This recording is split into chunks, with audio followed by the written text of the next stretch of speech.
نحمده ونصلي ونسلم على رسوله الكريم.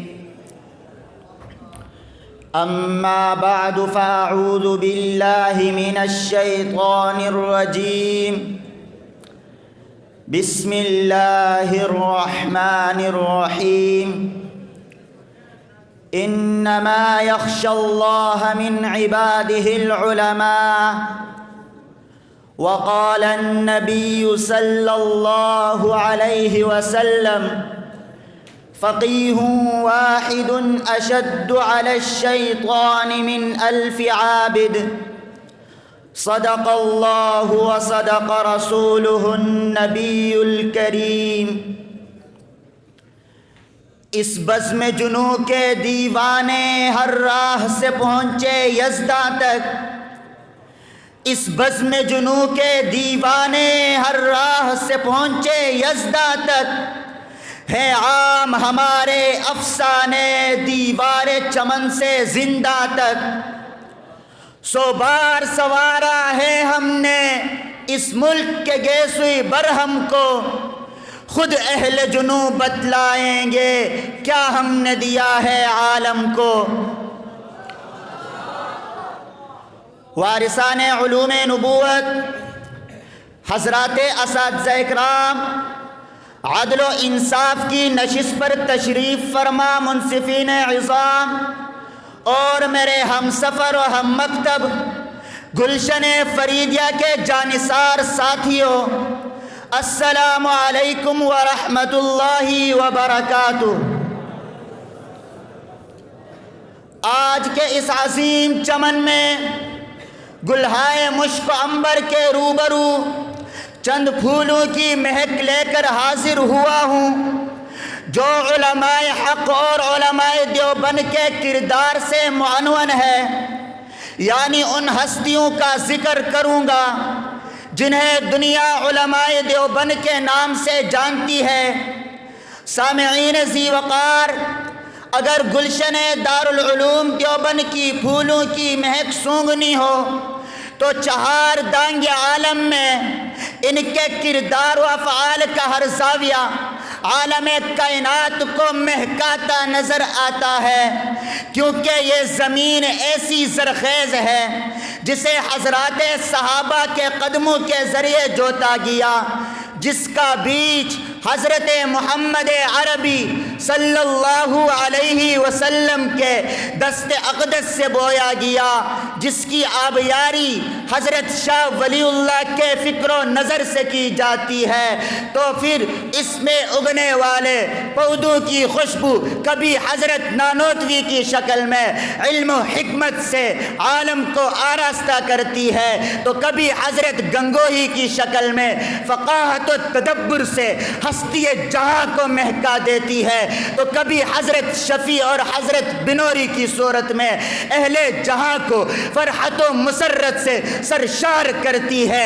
اس بحر بے کنار سے علم و حکمت کے وہ سیلیں رواں جاری ہوتا ہے جو تشنگان علوم نبوت کو سیراب کرنے میں ایسا اعلیٰ کردار ادا کرتا ہے کہ یستغفر لہ من فی السماوات ومن فی الارض والحیتان فی جوف الماء کا سما نظر آنے لگتا ہے تو عالم کو ایسا منور کرتا ہے کہ ان فضل العالم علی العابد کفضل القمر لیلۃ البدر علی سائر الکواکب کا روشن منظر چشم فلک روئے زمین پر ملاحظہ کرتی ہے.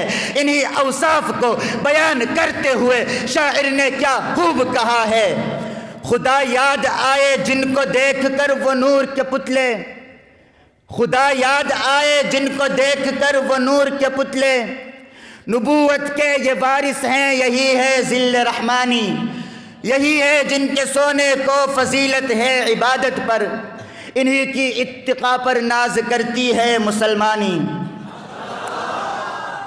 عزیزان محترم، علماء دیوبند کے کردار پوچھنا ہے تو دارالعلوم دیوبند کے در و دیوار سے پوچھئے، جو فلولا نفر من کل فرقۃ منہم طائفۃ لیتفقہوا فی الدین کا عملی مظاہرہ چشم بصیرت سے ملاحظہ کرتی ہے۔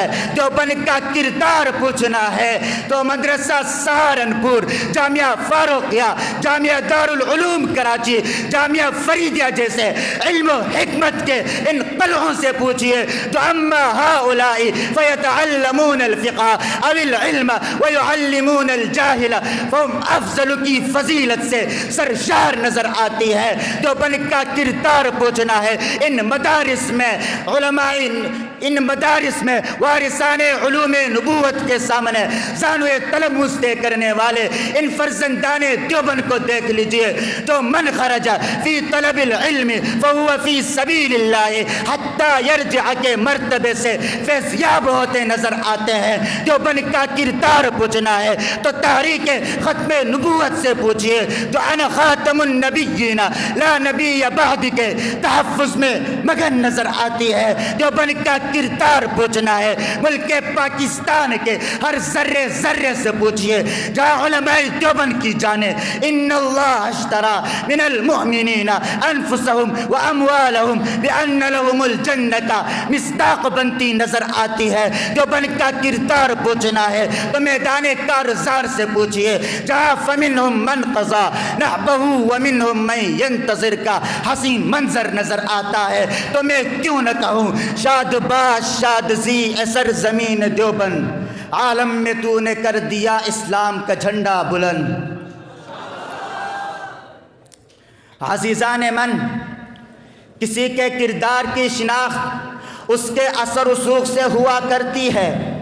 علماء دیوبند کے کردار کا اثر دیکھنا ہے تو تأمرون بالمعروف وتنہون عن المنکر کے عظیم فریضے سے سرشار ایمان امت کے محافظ بن کر نکلنے والے تبلیغی قافلوں کو دیکھ لیجئے۔ دیوبند کے کردار سے آشنا ہونا ہے تو لَيَسْتَخْلِفَنَّهُمْ فِي الْأَرْضِ كَمَا اسْتَخْلَفَ الَّذِينَ مِنْ قَبْلِهِمْ کے معیار کو تامنے والے مولانا شبیر احمد عثمانی، مولانا حسین احمد مدنی، مولانا نانو ماضی قریب کی سیاست میں اپنے کردار کو واضح کرنے والا مولانا مفتی محمود اور دفاع صحابہ کے لیے حق کی آواز اٹھانے والا حق نواز جنگی کی صورت میں دیوبند کا کردار نظر آئے گا۔